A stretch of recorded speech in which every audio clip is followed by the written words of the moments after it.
looking forward to a big week this week. It's not just the Pacific game at home, but then our Thanksgiving tournament before we get back together next Wednesday to do this again. So preparing for 3 or 4 things at once, not trying to get too far ahead of ourselves. A chance to win a game in the Alley this Thursday. It'll be a nice launching board into the Thanksgiving week next week. Feast week is one of the best weeks in college basketball. I know everybody loves the NCAA tournament, but for about the next 10 to 14 days, there's some great basketball where people have to start playing each other and figuring out who's who and what's real. So we're looking for the opportunity to take a chance over the next 4 games to really see what's real about us and get better. We're thankful for the health that's going on in our program right now. We're still working through some lineup combinations and who's going to play and what scenarios, but that's a great problem to have. So more home games, health, and a chance to stay undefeated at the Alley is what we're focused on first. So any questions you have? Hey, Coach. How's it going? Great. How are you? Doing great. So obviously, quick turnaround from Monday's game.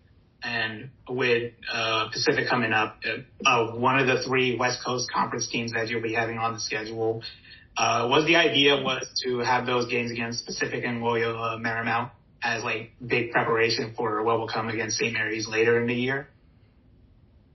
Yeah, I don't know that they're linked besides the league. The Pacific game was given to us as an on-campus game for the Thanksgiving tournament we're playing in. And then LMU was an MTE decision. So it just worked out that way. And then St. Mary's style of play is completely different than the other 2. So in some ways styles make fights, and all 3 games will be slightly different. Now their familiarity with each other is great. And I've been to every gym because of my time at Gonzaga, but some of it was just circumstantial because of our Thanksgiving tournament.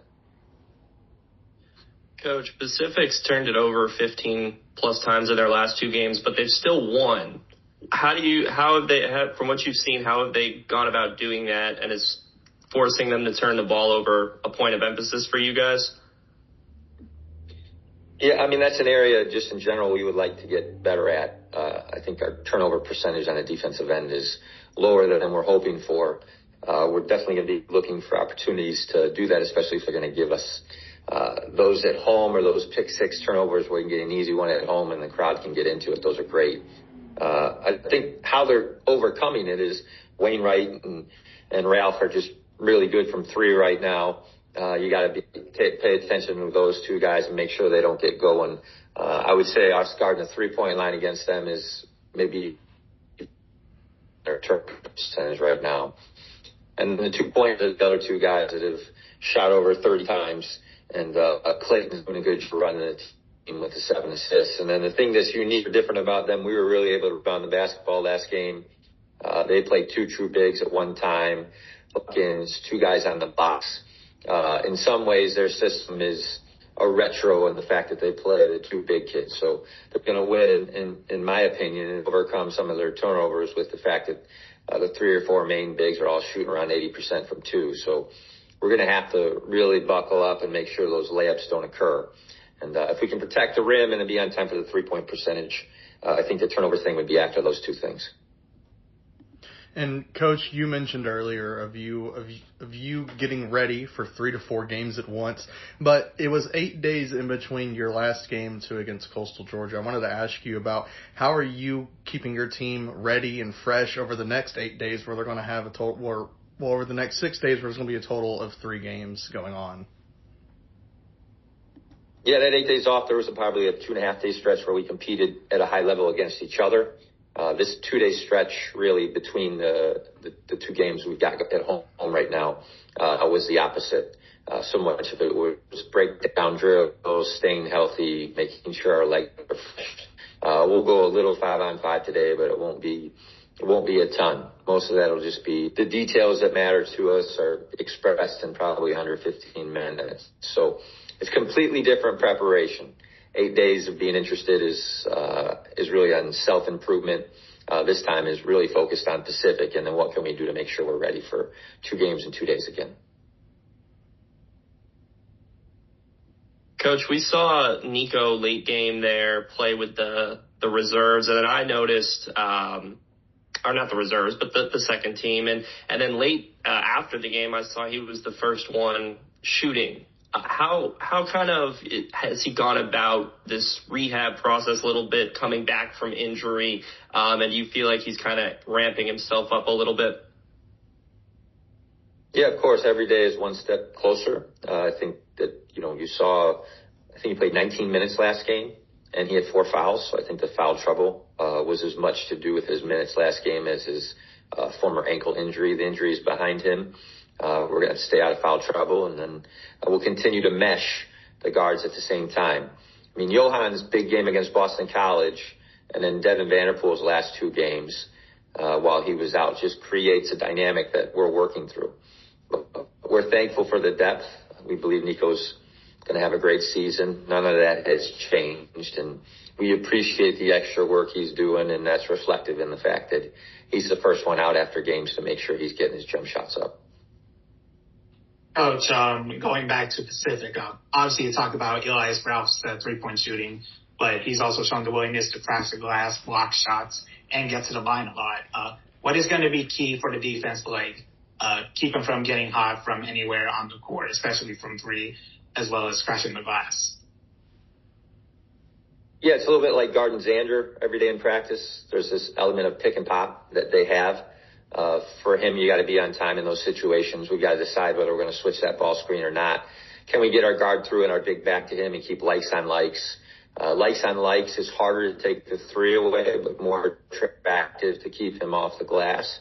So we're going to just constantly be deciding between the 2. Now, we hope the game plan will allow for both, our ability to box him out whilst taking away his 3 at the same time. But that's a mismatch struggle when you're dealing with an old school pick and pop guy that'll still rebound the way he does. So that's a big question in our scout, and we'll address it probably head on. You'll see in the first 4 minutes whether we're going to switch or not. Coach, to have an alpha scorer so far like Devin through the 4 games, a guy that can give you 30, as you're figuring out your rotation, how nice is it to have a guy that can get you a basket?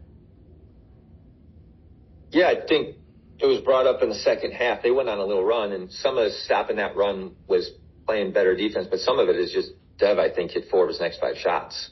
And, when you have somebody who can go get a bucket and you're in a stall, there's something about seeing the ball go in that's pretty powerful. I think we have more than one. Dev just happens to have it be his turn. Isaiah Elohim, 16 points in 21 minutes.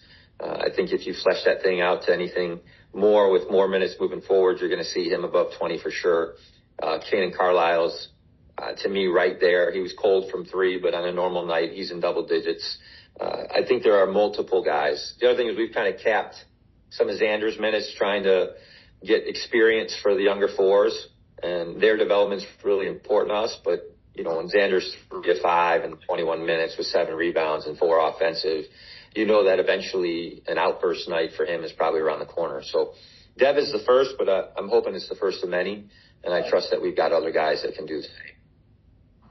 I spoke to Coach Smart earlier today. He said you guys crossed paths a little bit when he was at Texas Tech the 1 year and you were at Baylor.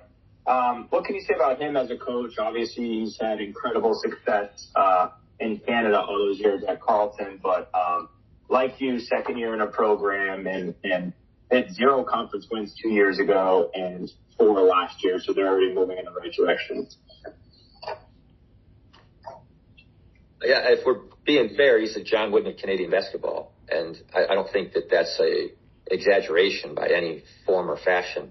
You used to see these things across the bottom of the ticker where Division I programs would go to Canada on their summer tour, and they lose games, and everyone would say, because they didn't know what they were talking about, well, they're going to have a bad year. And it's like, no, that's not true. Carleton's actually really good, and their coach is a Hall of Famer. And he dominated that space for a long, long time. My buddy Grant McCaslin from Baylor was strong enough to convince him to leave that and come down to Texas Tech for the year.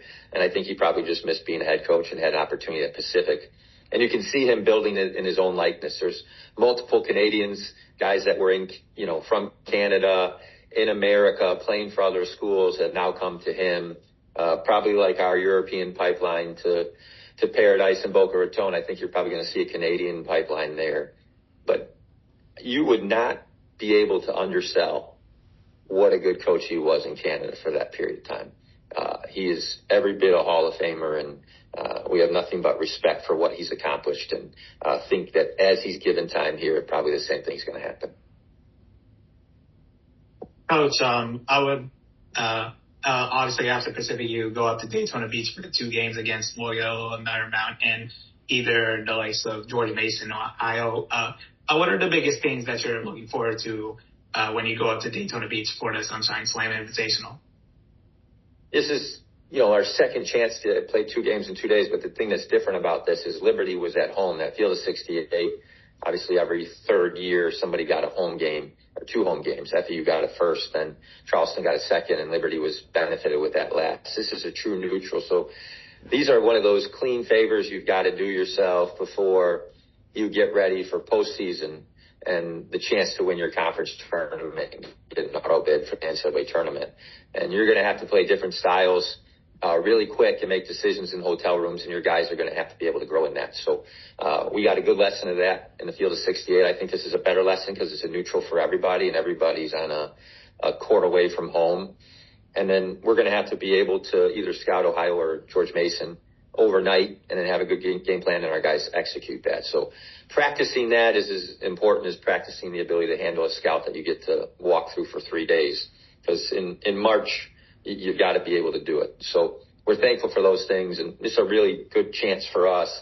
LMU started hot. George Mason, obviously 5-0.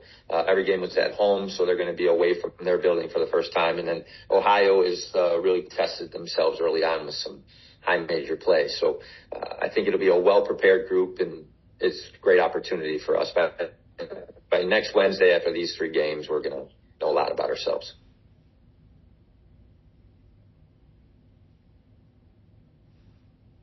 Yeah, I just had one thought. I saw Max in the game the other night. He's missed a bunch of practice with an injury, but it was a big body. Do you see him as being more of a situational guy, depending on matchups of who you're playing and what he can bring to your team in those situations? Maxime has given us 9 days of practice in a row. So I think that question will best be answered if he gives us 14 days in a row. And he's going to have to define his role as his health is in place. And he's going to have to establish really who he wants to be within that. I think for better or worse, when you get 3 injuries back to back to back, Devin Williams has gotten every rep all summer and hasn't missed one. I think Maxime, because of his physicality, can catch up and really help us in the future. But there's going to have to be a daily address of habits and health before we even get to that point. Now, his ceiling in the Charleston game, some of what he did, 4 rebounds in 8-ish minutes in the last game, certainly screams that his physical and athletic ability is special. But we're going to need his health and off-court habits to match his physical ability before he really establishes himself in a definitive role. So we're working on that daily, and we hope to find it for him. He's a good kid, and hopefully we'll get there together.